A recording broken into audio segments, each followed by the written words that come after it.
Salut mes chers, aujourd'hui on va faire un peu de conjugaison. Le titre c'est le plus que parfait. On va commencer par analyser l'exemple suivant. Il avait terminé ses recherches. Alors on veut relever le verbe dans cette phrase. Qu'est-ce qu'on va remarquer? Qu'ici il s'agit de avait terminé. Avait terminé, c'est le verbe dans cette phrase.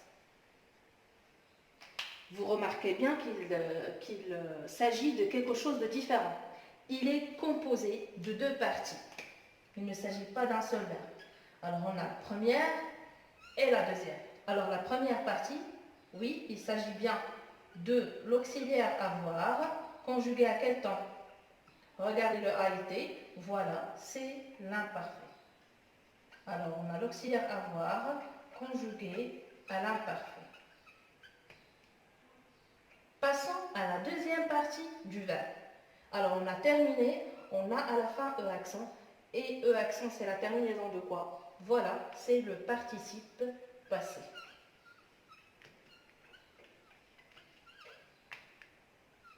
Alors ici, je vais faire une petite pause pour vous rappeler les terminaisons du participe passé.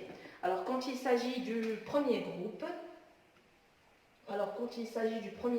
la terminaison du verbe, c'est du participe, pardon, c'est le E accent. Quand on parle du deuxième groupe, voilà, c'est le I. Je vais écrire le troisième groupe ici. Quand il s'agit du troisième groupe, alors on a soit le I, le U, le IS, le IT ou bien le T. Alors, ici, qu'est-ce qu'on remarque? Auxiliaire avoir à l'imparfait plus participe passé, donc il s'agit bien du plus que parfait. Donc, pour définir le plus que parfait, on va dire que c'est un temps composé. Il ne s'agit pas d'un temps simple, c'est un temps composé. Composé de quoi? De l'auxiliaire être ou avoir conjugué à l'imparfait plus le participe passé du verbe. On va parler maintenant de l'auxiliaire. Quand le verbe ou bien le participe passé est conjugué avec l'auxiliaire être, alors c'est comme le passé composé qu'on a déjà vu. Quand le participe passé est conjugué avec l'auxiliaire être, le participe passé s'accorde en genre et en nombre avec le sujet. Je vais vous donner un exemple. Alors, ma sœur était arrivée tôt. Donc, si on cherche le verbe dans cette phrase, c'est évidemment était arrivé. C'est un temps composé, il s'agit bien du plus que parfait, comme on a su que c'est le plus que parfait, parce qu'on a l'auxiliaire être et conjugué à l'imparfait, plus le participe passé du verbe arriver. Alors ici, on va dire, puisque le participe passé est conjugué avec l'auxiliaire être, il va s'accorder en genre et en nombre avec le sujet. Le sujet ici, c'est ma sœur. Alors ma sœur, c'est un nom féminin singulier. Évidemment, on va ajouter le E parce que le participe passé s'accorde en genre et en nombre avec le sujet s'il est employé avec l'auxiliaire être. Passons maintenant à l'auxiliaire avoir. C'est le même cas qu'on a déjà vu et déjà étudié dans le passé composé. On a déjà dit que quand le verbe est conjugué avec l'auxiliaire avoir, il ne s'accorde jamais avec le sujet, mais il s'accorde avec le complément d'objet direct placé avant le verbe. Je vais passer à un exemple. Alors, je vais dire, elle avait cassé les assiettes.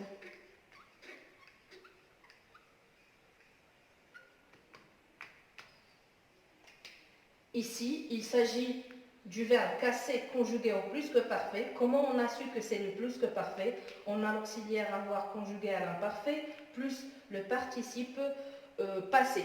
Est-ce qu'on va l'accorder? Non, bien sûr, parce que le participe passé est employé avec l'auxiliaire avoir. Passons à un autre exemple.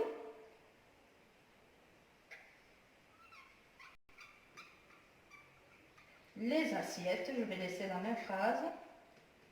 Si vous remarquez bien, ici, il s'agit du COD. Elle avait cassé les assiettes. Elle avait cassé quoi? Les assiettes. On a dit que le participe passé s'accorde seulement avec le COD placé avant le verbe. Ici, on a le COD après le verbe. Il n'y a pas d'accord. Ici, on va jouer, si vous voulez, avec la phrase et on aura le COD avant le verbe. Les assiettes qu'elle avait cassées sont, par exemple, en porcelaine. Alors, le verbe ici, c'est avait cassé. Bien sûr, casser ne va pas s'accorder avec le sujet parce qu'il est employé avec l'auxiliaire avoir, mais posons la question, elle avait cassé quoi? Les assiettes. Il s'agit bien d'un COD et le COD est placé avant le verbe. Alors évidemment, on doit ajouter ici ES. Parce que les assiettes, c'est un nom féminin pluriel.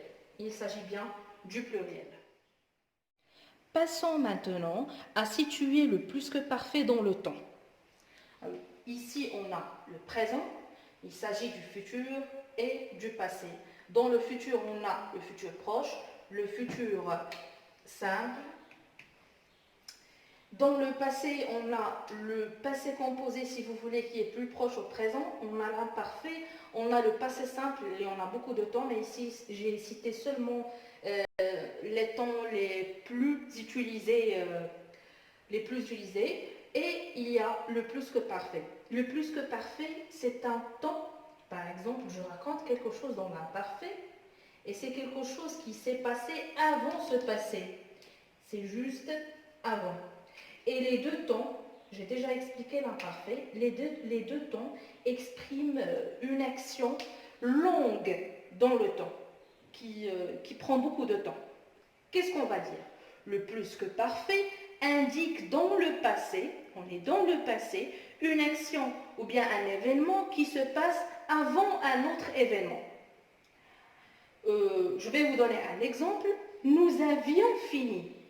Quand je dis nous avions fini, il s'agit du plus que parfait. Nous avions fini quand?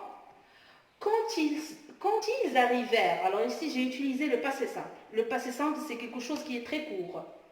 Alors, quand ils ont arrivé, nous avions déjà fini. Alors, c'est un passé qui s'est déjà passé, ou bien quelque chose qui s'est passé avant une autre, ou bien un autre événement. C'est la fin de la vidéo. J'espère que c'était clair. J'attends toujours vos remarques dans les commentaires. Partagez avec les gens intéressés et à la prochaine.